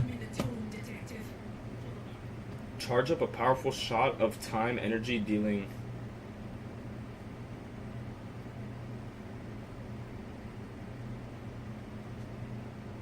Ready to speed things up. Got to make everything. I got this. I'll catch them. Almost done. Positioning. Here we go. I should walk them through this.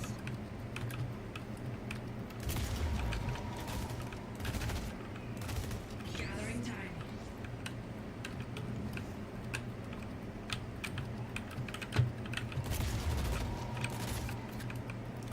Explosives planted. Got one.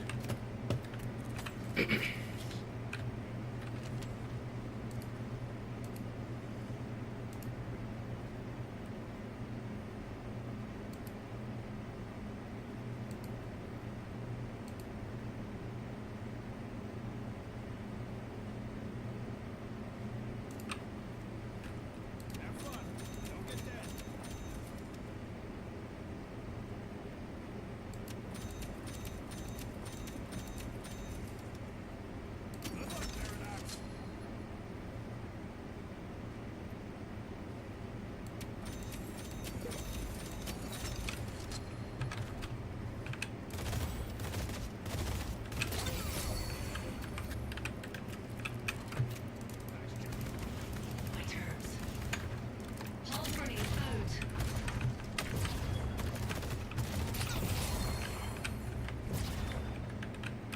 This is only the beginning.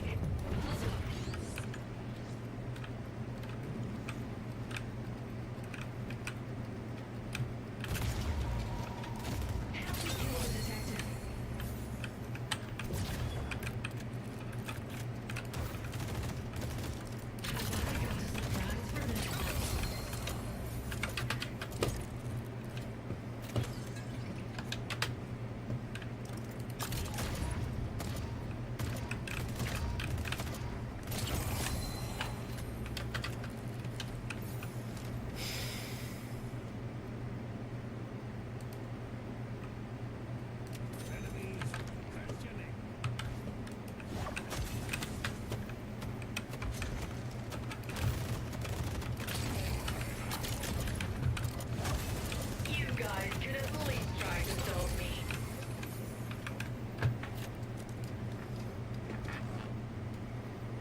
Today, my commandments will have to do. You'll never stop me. Come on! The detective will die. Traps out. In nomine Patris et Filii et Spiritus Sancti. Abrams was strong, but my will was stronger.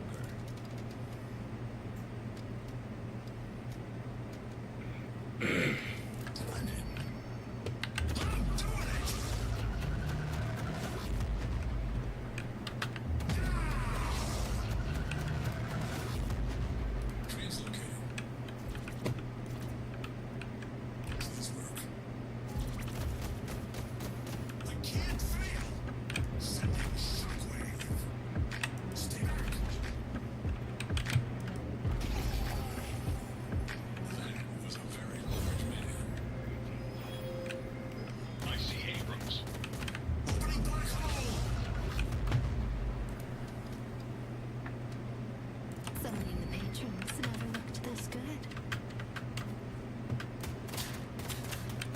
New York is mine. I'm proud. You have no idea what I'm capable of.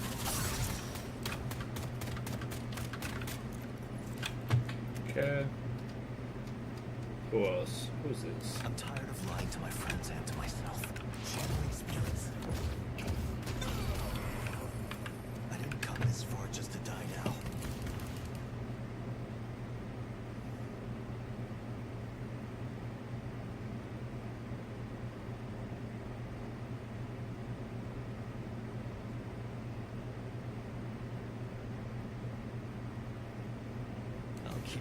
toes. I know how to live on the run. If you need me, I'll be hiding in this thing. I never wanted to spread misery. But it looks like today I have to. Getting ready to teleport. Ultimate case. Letting out spirits. Can't stop you. I closed to you. I did what I had to do.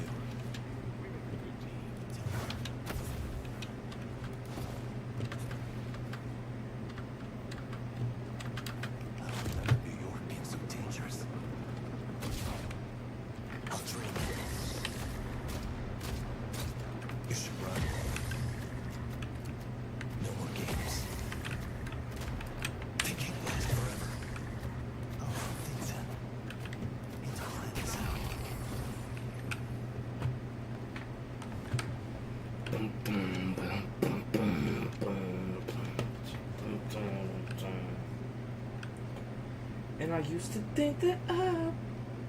And I used to think that I wasn't fun enough. And I used to think that I wasn't fun enough. So why you waste your time trying to figure out why you playing games? What's this all about? And I can't believe you're hurting me. You live your heart from a distance. What you see in her, what you see in me. And I guess it's all just make believe. Oh, love. Never knew what I was missing. But as soon as we start kissing, I found love.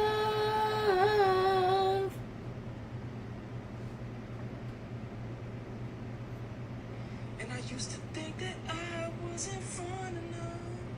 And I used to think that I wasn't fun enough.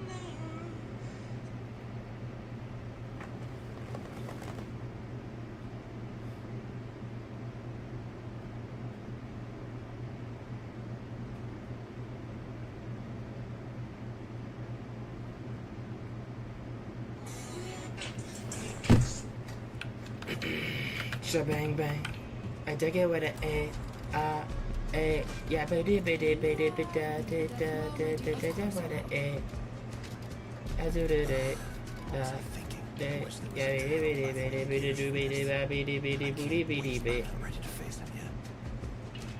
I said an A. I said an A. The A, the packet did it. Wait, who did I just run that I liked?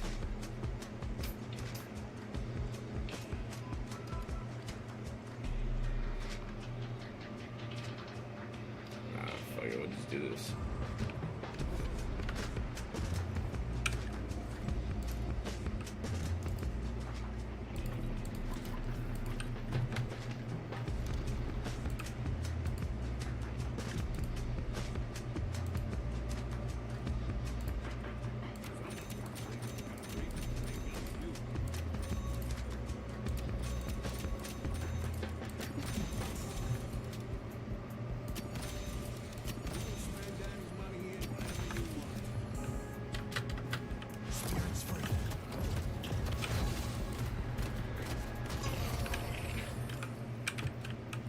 Just stay out of my way.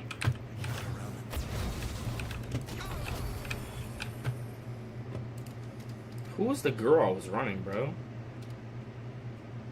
Oh, is this? Don't expect me to explain how this all works. Just watch it works. Well said.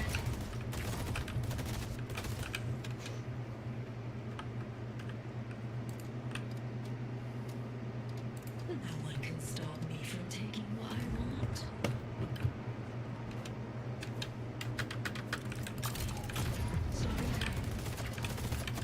Playtime.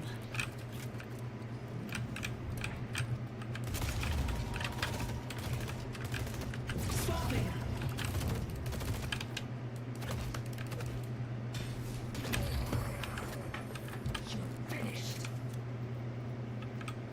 And I used to think that I wasn't far along. But I don't waste my time trying to figure out.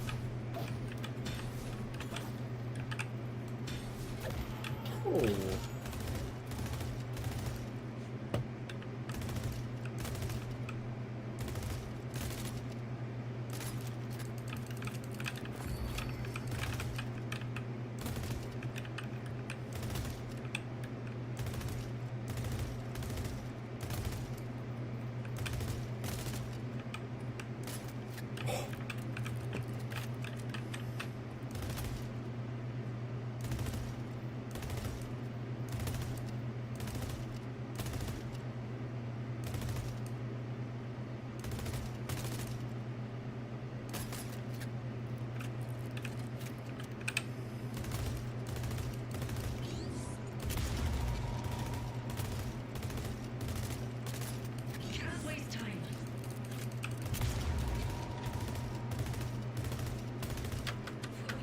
Chat, we ready?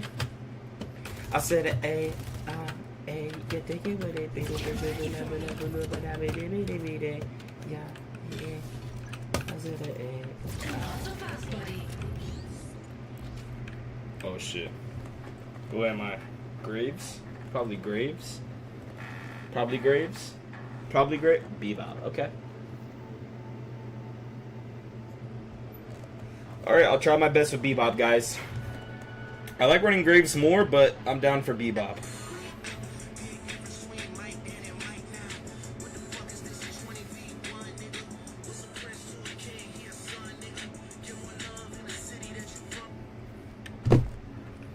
And I used to think that. Oh shit. Where's he at? Where are you at, dog? It's not even a. Bro, what? Did I not have her prioritized? Lul. Alright, Lul, it's time to lock in.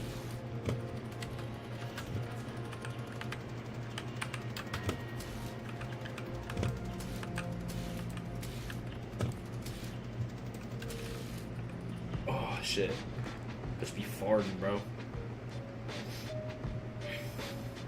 Okay, Lul. Okay, let's go, baby.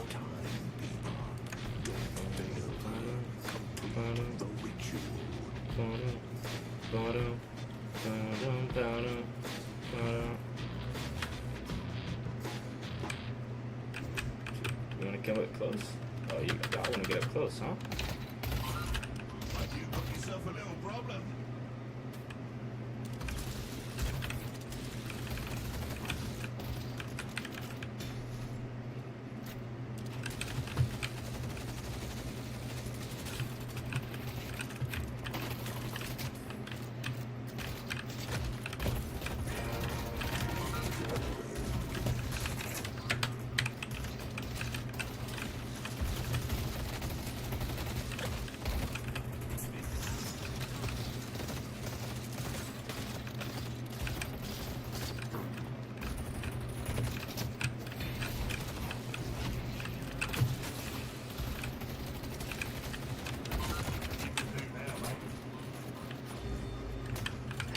I'm gonna go back. Wow.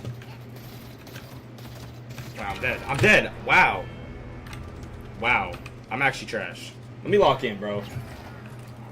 Nice. Way to kill him.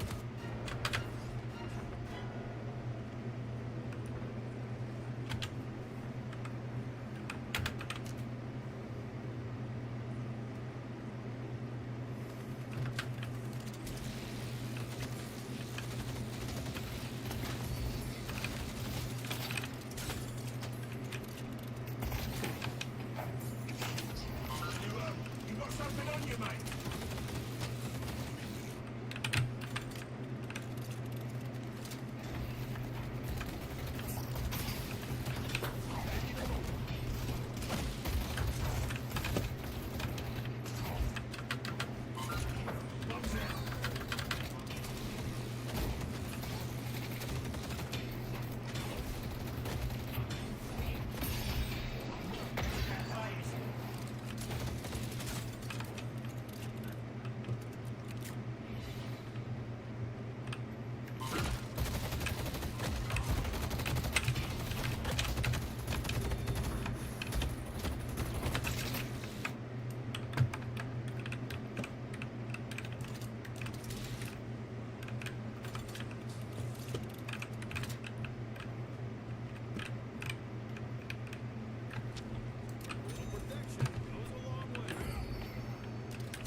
Bro.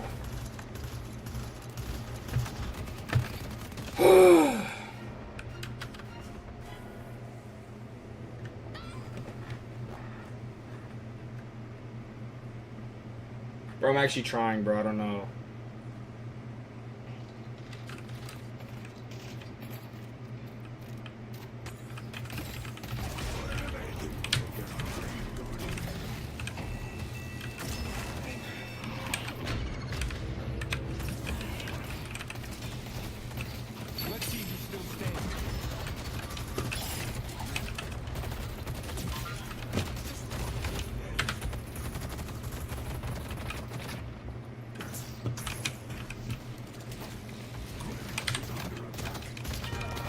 Bro!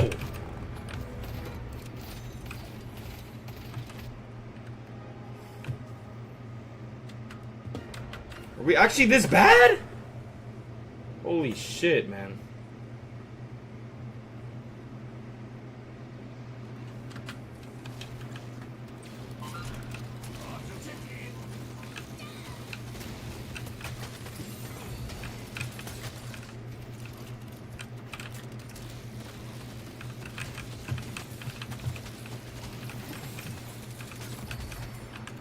Wonder what I can afford now. Inevitable is a hell of a thing.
Send a message.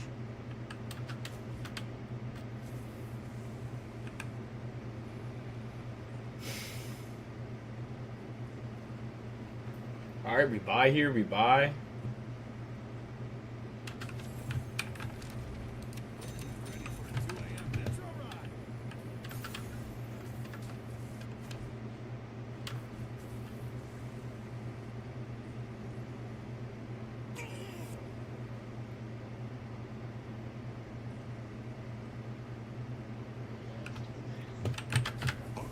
Walker is under attack.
start a fight.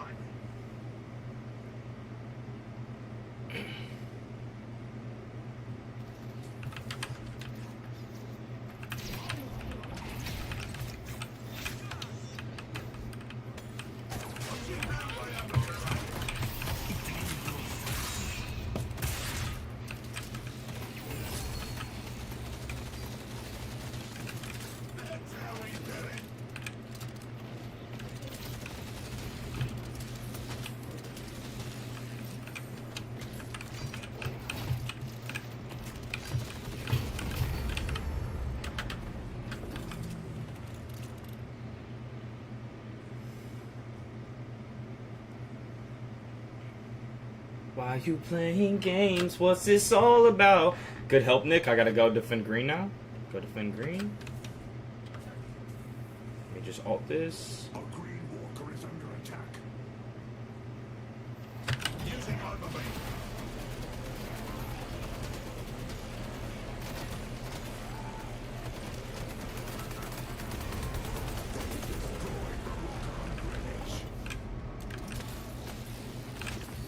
Fuck, bro. There's no way I wasn't able to defend that shit. Oh my gosh.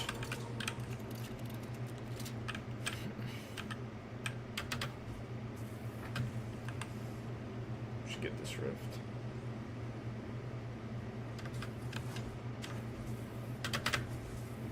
I should buy, but fuck it.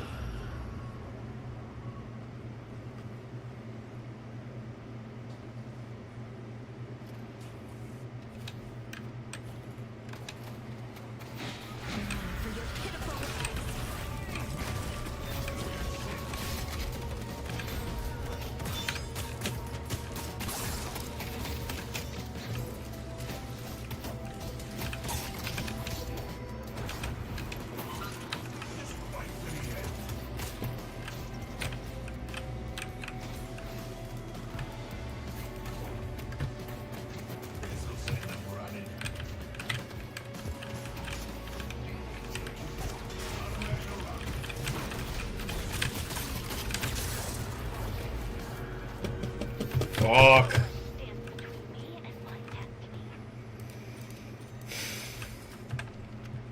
That's not good. Kind of losing right now. If we can get that if we can get the blue walker, that'd be peak.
Bro, I actually haven't got a kill yet, bro. Oh my gosh!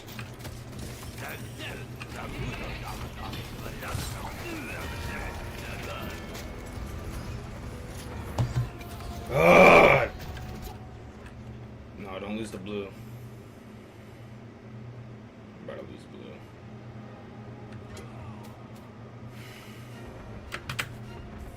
They've taken our blue guardian. Hey, you're dead. Kill them all. I can try to pull him away from you.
No way! No way, bro! Oh my gosh.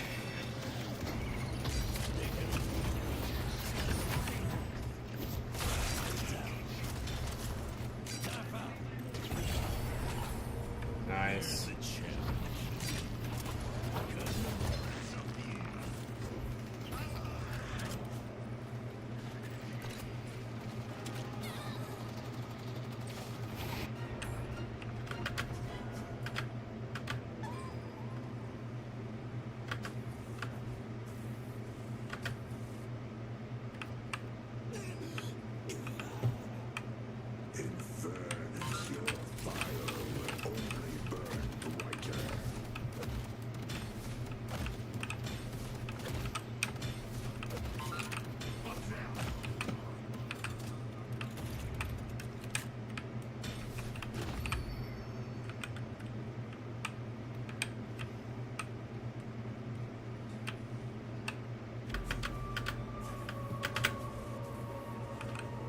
Alright, let's get this blue rift.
Oh my gosh, bro.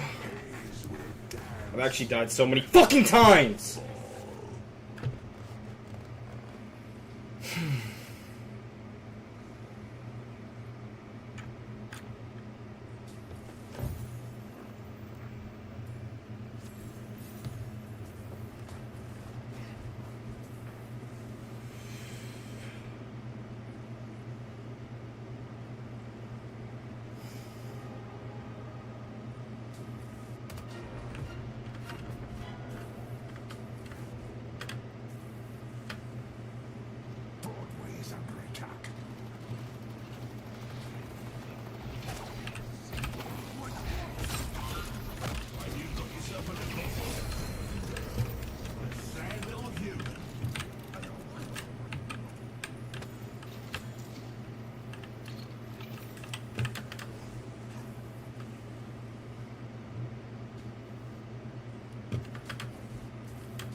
Bro, we're actually getting fucked.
Holy shit, that guy's on a 9 kill streak. What the hell, bro?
At least I got the kill, bro.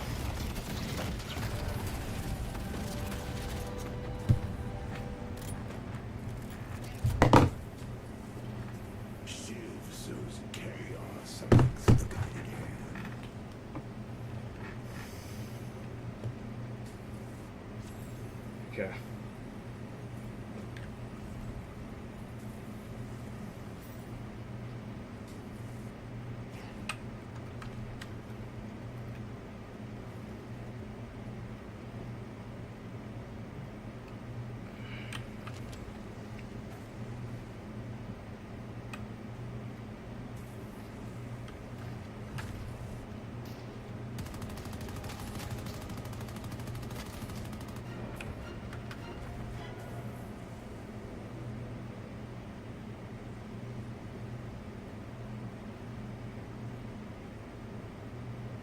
Wabby wobble.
Bro, how? Everyone's there?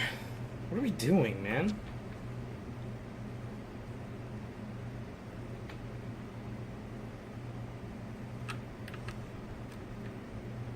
actually might just get mid boss here.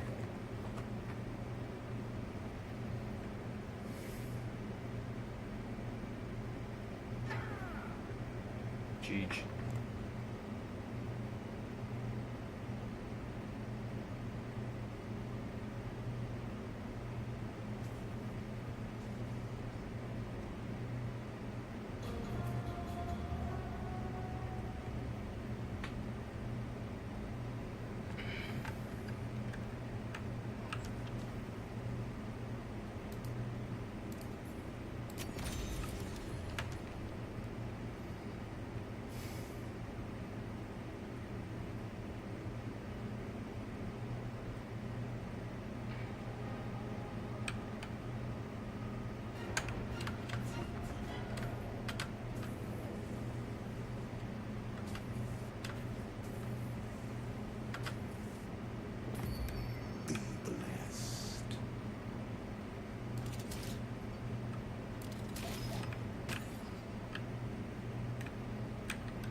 Bro, I'm so squishy, man.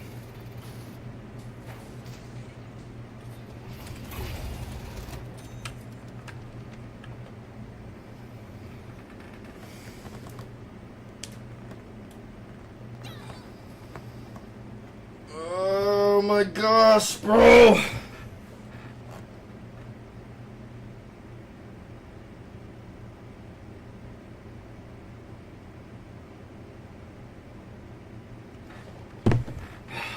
To do, bro. I don't know what to do better here.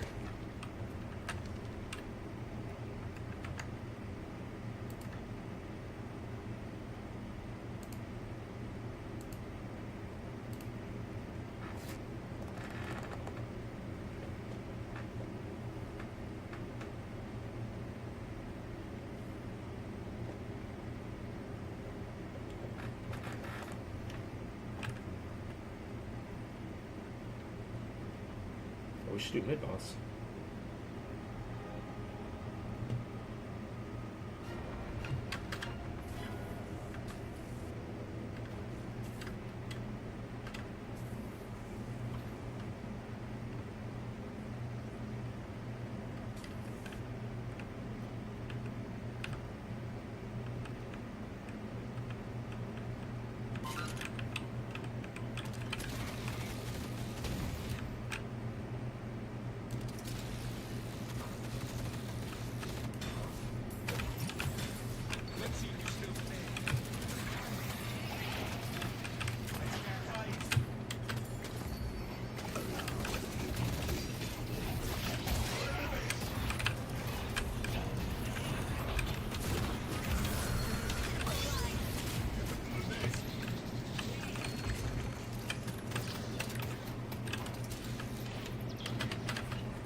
Bro. Oh, man.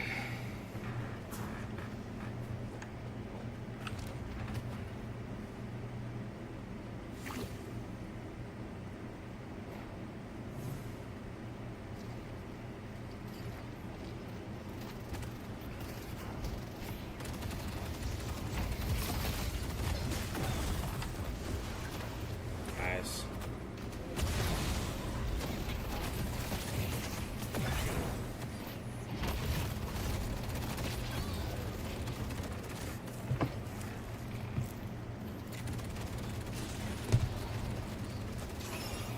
Oh my god, that guy DC'd.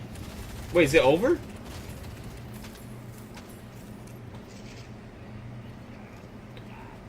We actually might have won. Beautiful, get in there.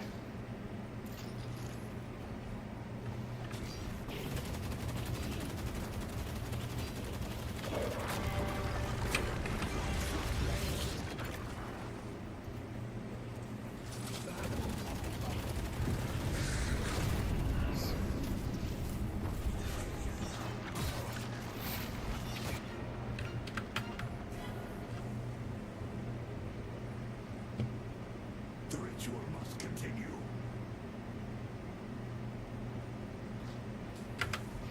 Time captains.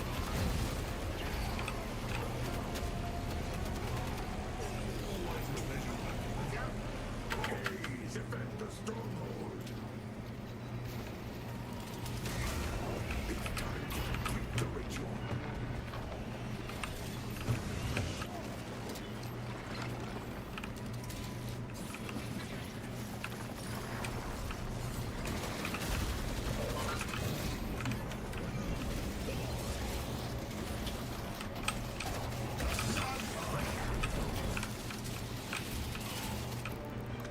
Beautiful.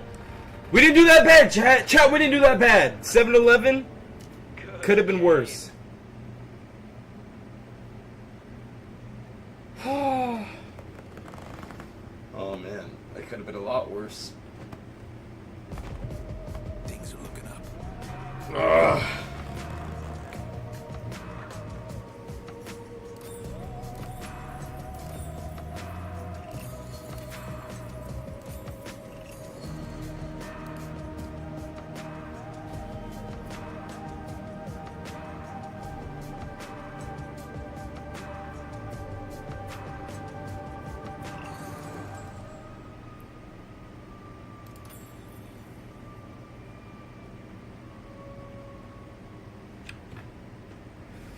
Oh, question is, do we play another one, boys?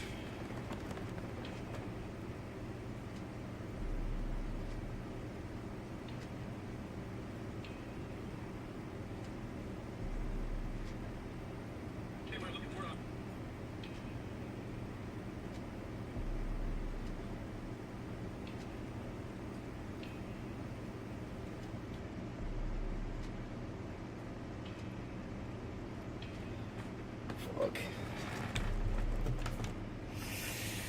Oh, man. It's tragic, tragic. Yo, I DM'd that girl, bro. Did not work. Chat did not work. I don't be giving no fucks.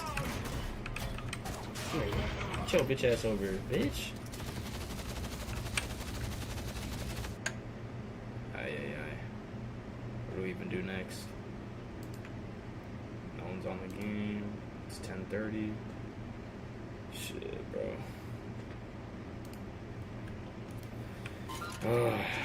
What to do?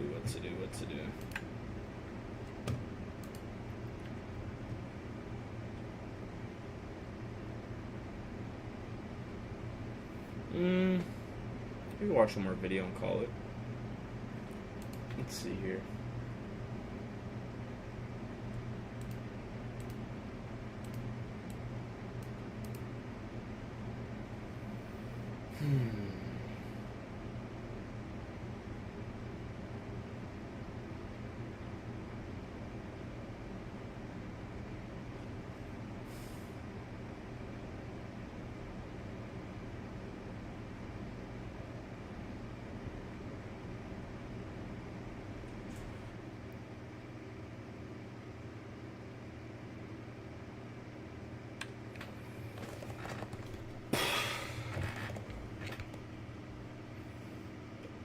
Waste no time trying to figure out why you playing games. What's this all about?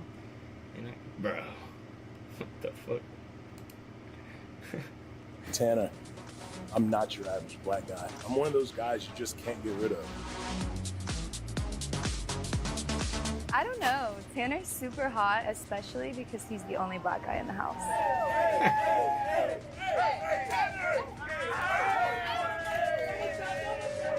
I don't know where this stands because I just feel like now you're kind of showing me a different side of you. Am I coming into this house looking for love? Per se, no. If the ladies like me, they like me. If they want to hook up, I'm down.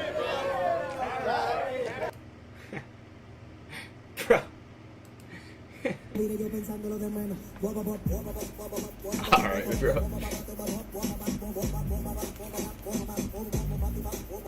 Can it chop it, don't chop it, can it chop it, don't chop it? Are you Dominican? No, papi, I'm not Dominican. I'm Puerto Rican. I do 2% Puerto Rican. I black. Thank you. Then I, papi. Hold on, wait. You mixed? How you know? She's black. How you know?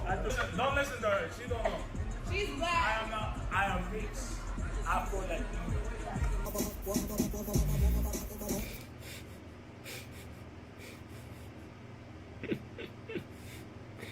Oh my gosh, bro. Oh, that's funny. Oh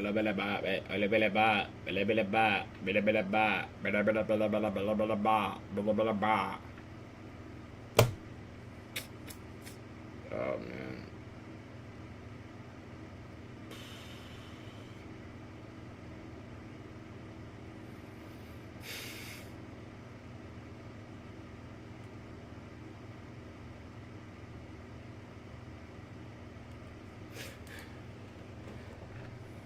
Alright, since watching Bro, X-Men chat. 97 Season 2... Chat. I watched X-Men 97, which is actually crazy. I think he's saying the same thing. But then I went to rewatch like all of the old X-Men because it's supposedly they're going to be in Doomsday. So I started with like the first one. I'm on X-Men Origins right now. And I saw this title of this video. And it's kind of like true, bro. I'm not going to lie. Let's check it out. Let's see if he explains it better than I can. I was reminded of how good this Cyclops is. Every fight scene bro's in is usually the best of the episode, or at least dope as fucking memorable. but I was also reminded of the live-action Cyclops and how absolutely trash he was. Had nothing to do with the actor, had everything to do with the writers not knowing what to do with him, and low-key hating on him, bro. Half of his scenes were just him being made fun of, or Logan swiping his girl. So today, I wanted to go over Cyclops from the X-Men films, and then compare him to actual good adaptations. We first see Cyclops in the first Fox X-Men film, after Logan gets knocked the fuck out by Sabretooth, and Cyclops and Storm come to help. He tries to blast Sabretooth, and then he frees Rogue from her buckle, then pulls Logan off the truck before it blows up. Decent intro for a live-action film. Unfortunately, this will be one of the only fights where Cyclops doesn't get pieced up. Also, unfortunately, it doesn't get you juiced up quite like it does in his introduction to X-Men 97, when he busts into the building and starts rescuing Sunspot while beaming people and using his optic blast to move himself around.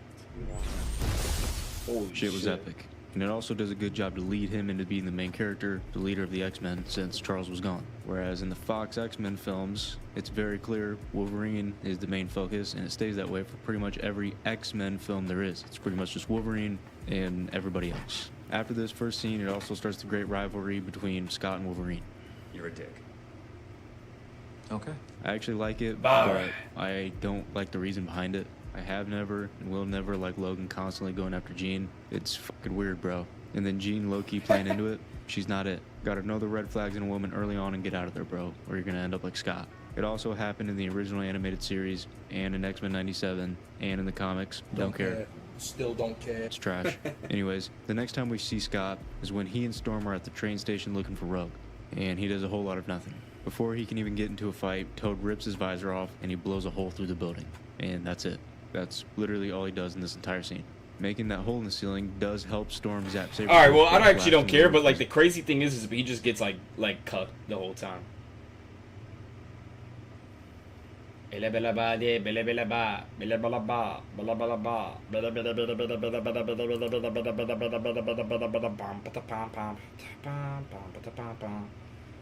Let's just hit a little refresh. How about, why don't we?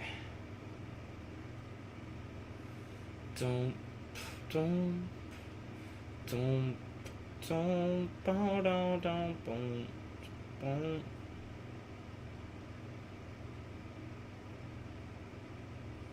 boom, boom.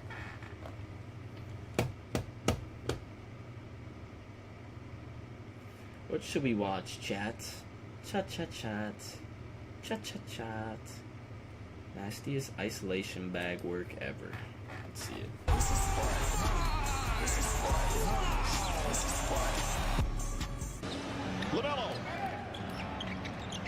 Okay. Ooh. Yo, am I the only one that thinks that the the Hornet commentator was cool, but it's like kind of gotten a little overboard? I think it's too much. He got the switch that he wanted. 4 in the quarter. Look at the ball handling right here. Step back. Gotcha, bitch ass. Dribble. Bang bang. Look at the rotation, Bang. Splash, and tell them all about it. 1. 18 big one. Falling by the wayside in that regard. Oh. Williams wows the crowd. Boy, the double crossover is through the audible. That is sick. The audible ooh and ah from the Staples Center gathering tonight. Another full house as D. Will does his thing. Now, right now, Sean Livingston? The aggressiveness of Golden State. Oh! I ain't never seen that one before. Who is this? Tim Hardaway? Hardaway backs off on top. Oh. And he exploded it goes. That was brilliant. Pretty miraculous move. He left Isaiah just nailed to the floor. It got the entire On Isaiah Thomas? Yeah, he's a scrub. Move of the night by Hardaway. Shot Los Angeles shooting. Oh, KD, come on. In the first quarter. Yes. Every move Ooh. Wow. Man. Got him. You talking about slicing and dicing and how low he got when he was facing him to make that move. That was nasty. To go to the bucket and not be scared. There's no shot blockers out there for Houston. Right now, Tyson's hurting the Boston Celtics by not going Oh my gosh. Harden's too nice, bro.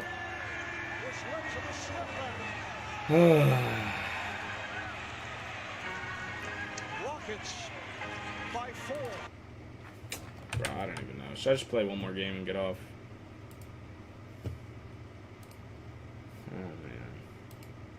None of my friends are on. By myself, man. What are some good games I could play? Like story games. Nah, I'm low-key gonna call it, boys. Yo, for anyone that did join the stream today, I really appreciate it. Even if you didn't stick around, you know, just like maybe you coming into my stream, you know, maybe if you didn't like it, you know, let me know what you didn't like. Was I dragging stuff too much? Was I pausing too much? You know, negative, good, all those comments are greatly appreciated because they help me get better. This is something I genuinely want to do. So, man, I'm here for the ride. I'm gonna try my best to stay consistent. And like I said, yeah, man, thanks for, it was, I think 2 people joined this stream today, so I appreciate that very much, I'll be back. Tomorrow. Yeah, I'll stream tomorrow. Anyways, I'm gonna leave it off on a good note, because, wait, hold on. I've been watching this guy on TikTok, and I actually really liked what he was saying. So let's see if I gotta sign in. Yeah. Hold on.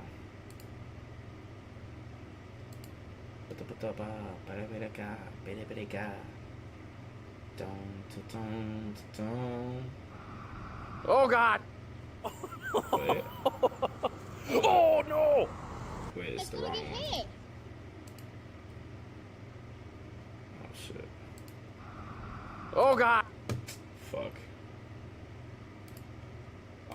Wrong account? Question mark? Account is my main one. Let me look it up. What's your ethnicity, big guy? You a big ass Indian, dude. Hold on, guys.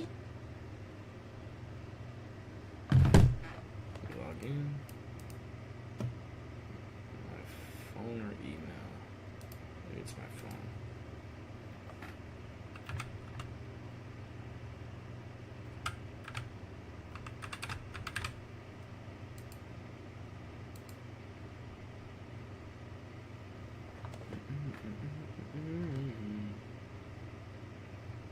Come on.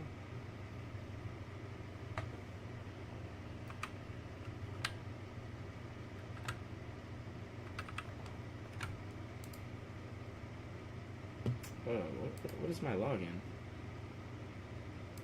Oh shit, I'll just do this.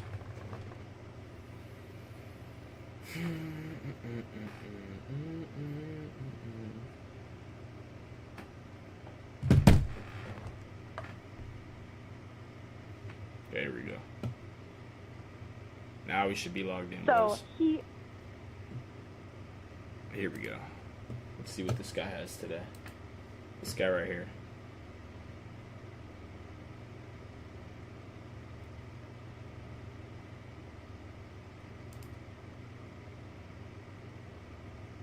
Why is there no audio?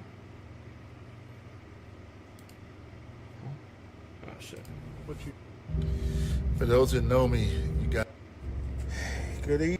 Wait.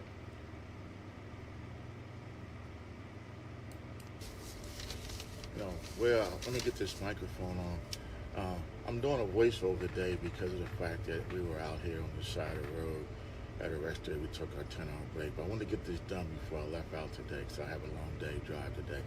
So as you see, the highway's behind me. The topic for today is don't let your heart grow hard. And this is backed up with the Bible verse out of Proverbs chapter 4, verses 23. Above all else, guard your heart, for everything you do flows from it. At 62 years old, I've learned something that took me years to understand. Life will give you plenty of reason to become bitter. People will lie to you, disappoint you, betray your trust, and walk away without apology. If you're not careful, those moments can harden your heart. But God never told us to guard our reputation first. He tells us to guard our heart. Okay? Protect your heart, not by building walls that's it. I mean, why? Because everything flows from it. That's why you need to protect your heart.